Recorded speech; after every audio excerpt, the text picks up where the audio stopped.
Well, I want to introduce you to my friends, Mr. Wiener and Mr. Sausage. We got bratwurst, smoked sausage, we got some all beef hot dogs, and just the regular hot dogs that most of us grew up on. I don't think we could afford the all beef hot dogs growing up. Now, there is a strong tie to steam with all these products, and I'm going to tell you what it is. But before we do that, I need to tell you how they make these things. So, real simple 50,000 foot view. We get all kinds of meat coming into the plant, and they grind it up. And depending on whether they're making a wiener or a sausage, it gets ground up to different consistencies. You can see in some of these images, it's quite a fine slurry. So they will add flavor and water and a bunch of other things, and then they will go through an extruder. Now, quick note, we did an extrusion episode on steam culture. You can watch that and get caught up on extrusion. But they extrude the product into something called a casing. Now, a casing is what helps the product hold its shape, and as you can see, it needs something to hold its shape. But a lot of these casings are inedible. You can't eat them, and we have to remove them. So file that away for later.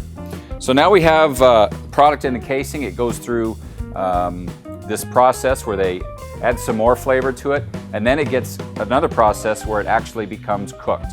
And now we come to the steamy part of making sausages and wieners. So here's what happens. They're now chilled, and they come to this machine at about 40 degrees. So they're cool.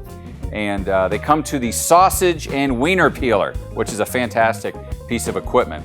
Right at the inlet of this device, you have 25 psi steam, which is about 270 degrees Fahrenheit. They blast the wiener with the steam, which loosens the casing around it immediately.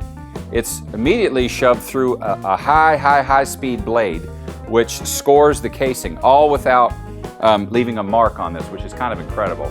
Scores that casing. Right after the blade is a vacuum that sucks the casing right off of the sausage or the wiener or whatever product is going through there. And out the other end, at a high rate of speed, shoots your sausage or wiener. Now, it's really a majestic thing. So let's just stop and watch it and really appreciate it.